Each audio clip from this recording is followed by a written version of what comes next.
আমি শুনছি কুমিরকে ডাক দিলে কুমির আসে, এটা আমি শাক ডাক দিলে বলে আমরা দেখি আমরা মানে আমরা তো দেখি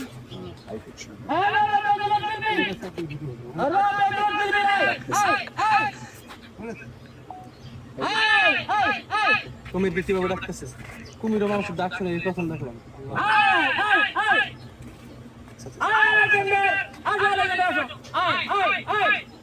ডাকতেছে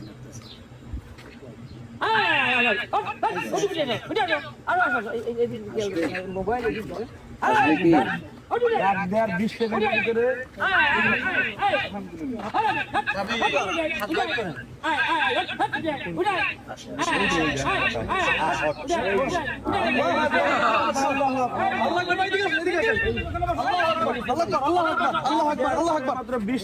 ডাক দেওয়ার কুমিরকে ডাক দেওয়ার সাথে সাথে 20 কুমির চলে আসে। এত বড় কুমির আমার জীবনে আমি এমন আশ্চর্য হয়ে গেলাম।